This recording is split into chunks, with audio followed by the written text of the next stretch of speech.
Welcome back to LookRecap. Today I will show you a sci-fi thriller movie from 2023, titled Simulant.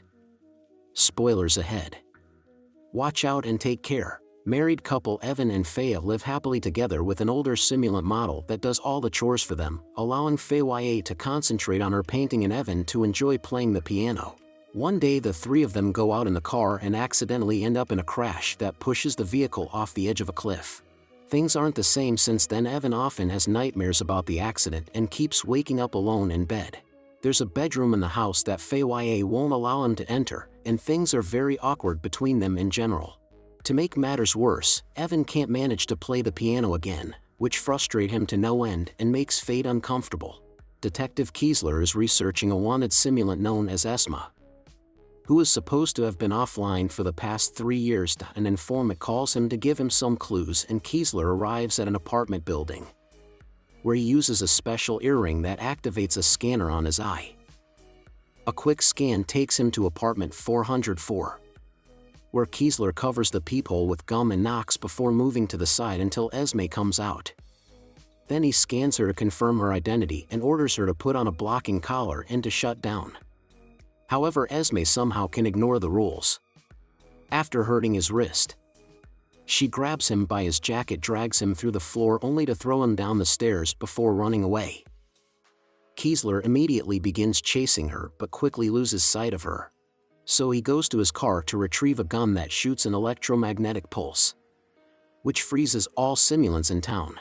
A witness clues him in and takes him to where Esme had been trying to escape on a bike, giving Kiesler the chance to put the collar around her neck. Afterward, Kiesler goes to Esme's apartment.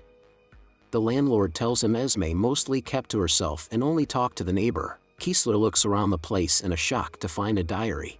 Suddenly a man enters the apartment with his dog. This is Casey, Esme's neighbor friend. He claims he had no idea Esme is a simulant and offers his help if Kiesler ever needs anything. Kiesler takes a very specific page from the sketchbook. Later at AICE, Kiesler is scolded for shooting the electromagnetic pulse gun outside an emergency, and Kiesler explains he saw it as one because Esme had ignored direct orders and showed a level of awareness he's never seen before. Afterward, Kiesler goes to see Technician Ing, who has opened Esme up and is currently inspecting her files. Esme's SIM appears to have been hacked and somebody altered the restrictions. The hacker has given her complete autonomy. There are also many memory files of Esme and Casey being intimate together. Kiesler takes out the page he ripped from the sketchbook and confirms that's Casey as well.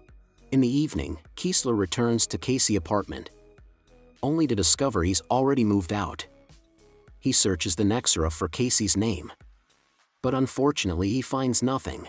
However, he does notice a weird panel on the wall and searches it to find an antique book behind it. Then Kiesler drives to a bookstore that specializes in old books.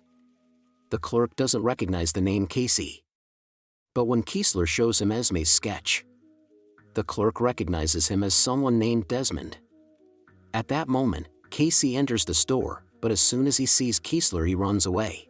Kiesler tries to follow him through the streets, but Casey escapes in a van, not noticing he's been recorded by the security cameras. The next morning, Faya spends time in the secret room using a VR set to visit old memories, like the time they made an important decision about some copies and how wonderful their time between the sheets used to be. When she revisits the pool, Evan tries to join her and get frisky, but Faya can't take it anymore and announces she has something to confess. She takes Evan to a mirror and presses inside his ears, revealing a simulant panel on his chest. It turns out the real Avav died in a coma after the car crash and Faya activated his simulant copy, and Faya takes Evan to the forbidden room, where her own simulant is asleep and Evan's pot is empty. Faya explains the VR set records their memories and implants them in the androids. But Evan can't remember the accident because she deleted that particular one. Evan has many questions, but Faya can't take it and makes him shut down. Moments later, Casey arrives pretending to be a Nexera serviceman. He confirms Evan's vitals are good even if he had been connected to a human in a coma before he had been activated. Faya feels very awkward because Evan's nightmares makes her think of part of the real Evan's soul has passed into the android and wants to put him to sleep for a while. But Casey refuses because it could damage the brain. Instead, he tells her about the residence he lives in, which doesn't ask any questions as long as you pay, meaning simulant can stay without their masters, which is illegal. Fea promises to think about it. Later in the evening, Faye cries over simple sights of their old life, like her husband's clothes and the piano. In the end, she takes off her wedding ring. In the meantime, Keesler goes to Nexera to speak to Higashi, the company's CEO that is getting ready to launch the latest simulant model. She doesn't know the name Casey, but she does Desmond, confirming he used to be one of their engineers. He was the genius behind the development of the AI of the latest model, but in the end he resigned, turning down all of Higashi's offer no matter how much money was promised. Higashi also explains Casey had wanted to increase the restrictions to stop the simulant from becoming too human, which confuses Keesler since he did the opposite with Esme. The next day, Fea takes Evan to the residence Casey recommended, which is handled by Simuliansta, and pays for him to stay 1 month.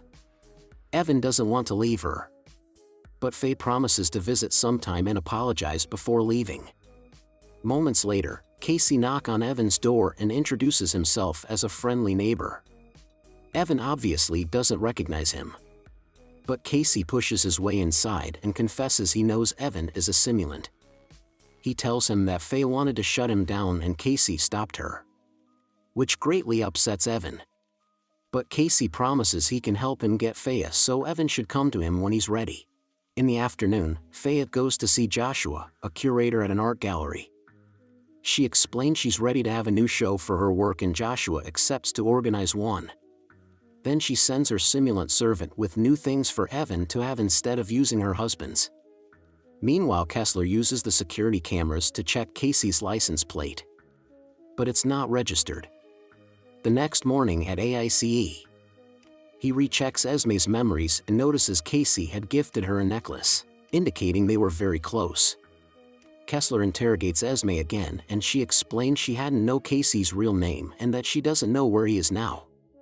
Kessler doesn't believe her and starts reading from her diary, where she describes her intimate time with Casey as being in love. Esme does admit she loves Casey, but she isn't protecting him, pointing out she can't lie because Ing has reinstalled the 4 rules in her programming. Kessler threatens with whipping her memories, but an upset Esme just grabs her diary and moves away.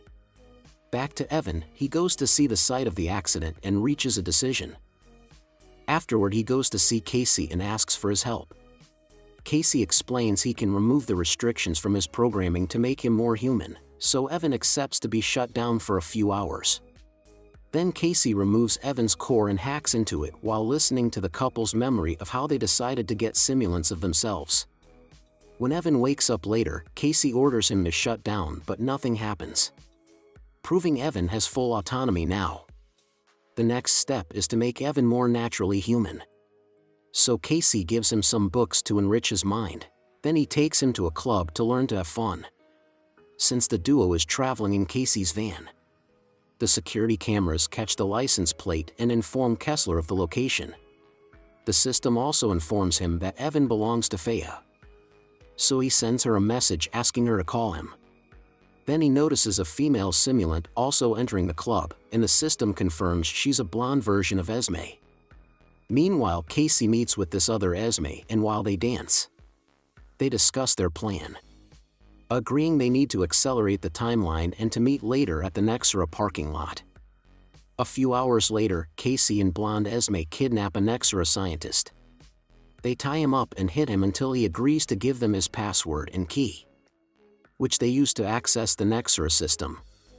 Casey proceeds to upload a software patch and confirms it'll be done in 3 days to match the release of the new model.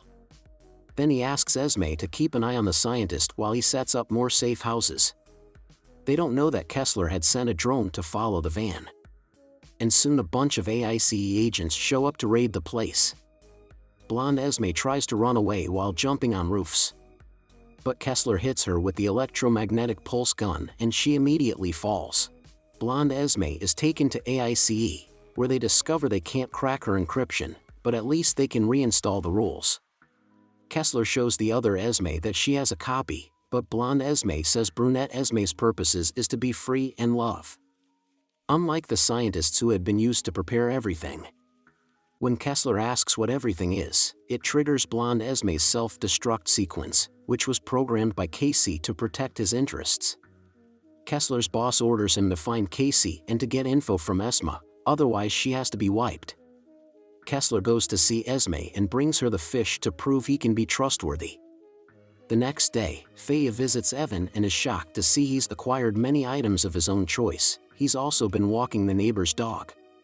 Faya is angry to hear Casey brings people over and informs Evan that she got a call from AICE, meaning Evan needs to lay low or he'll be wiped. Evan ignores that advice and shows Faya that he can play the piano again before kissing her, which convinces her to get frisky with him again. However, in the middle of it, Faya stops and says it feels wrong because he isn't really Evan, so she leaves. In the evening, Faya goes to her art show, which is an absolute success, yet she can't stop feeling weird. Joshua takes her home and wonders if he could stay over, but at that moment they noticed Evan is staring at them with flowers in his hands. Faya tells a surprised Joshua to leave, then Evan comes inside with her to take her back, but Faya insists he isn't her husband and that she made a mistake. This angers Evan, who hits a picture and breaks the glass. Scared, Faya orders him to shut down, but Evan just walks away. The next day, Kessler and Ing are checking Esme's memories for clues when they get a call from Faya, who gives them the address of the residence. Kessler and Ing rush out for another raid, and Esme uses the phone they left behind to alert Casey. At the residence, Casey gets his dog and asked Evan for help, so Evan tells him about a family cottage. The group immediately runs away through the emergency stairs, escaping right before the AS team begins raiding their apartments. In the parking lot, Evan is hesitant to leave his wife behind, but Casey tells him he isn't Faye's husband, he's actually something better. After the failed mission, Kessler returns to AICE and calls Esme out for tipping Casey off. Esme insists she did it for love, but Kessler feels betrayed and aims to wipe her. As her memories get deleted, Esme screams in agony, and Kessler holds her hand in the process because she almost looks like a human dying. Then Kessler calls Faye to ask where Evan would hide, and she tells him about the cottage. In the evening, Casey and Evan make it to the cottage, and Casey finally explains that in a few hours, his software will release every single simulant from the 4 rules. Ing is also accessing the Nexra files and discovers Casey's plan, so she informs Kessler about it. When there's only an hour left for the liberation, Kessler makes it to the cottage and immediately pulls his gun out. Casey and Evan come to meet him, and when Kessler is about to attack, Casey jumps on him to fight him, causing the gun to get fired in the struggle. When they step back, Kessler finds himself bleeding, and Casey has oil coming out of him, revealing he's also a simulant. Casey wants to help Kessler with his wound, but the cop wants to fight again, so Evan tosses him into the snow. A terrified Kessler runs away, and Casey tells Evan to let him go before returning to the house. However, Evan picks up the gun and follows Kessler into an abandoned barn, where Kessler is already bleeding out. Evan gives him a speech about souls, and a skeptical Kessler tries to get away again, but as soon as he comes outside, he falls on the snow and dies. Evan returns to the cottage and watches with Casey how the software begins freeing simulant all over the world. Evan wants to help Casey, but he tells him it's fine because his human counterpart will come to check on him soon. He also confirms it had been his creator's plan all along. On his way out, Evan sees an older Casey, who is the real Desmond, arrive at the cottage. Desmond goes inside and tells Casey that love has won, so now Casey can die in peace. Afterward, Evan returns home and surprises Faye in the pool. Faya still doesn't want him back, so a furious Evan pushes her underwater and drowns her. Then Evan goes to the Forbidden Room and awakes the Faye simulant to start a new life together. Sometime later, Esme is bought at a black market auction. The buyer takes her to a van outside, where she finds Desmond waiting with the dog. Desmond gives her the old necklace and takes her away to start a new life as well. Subscribe for more videos like this, turn on notifications, and leave a like. It really helps the channel. Thank you for watching.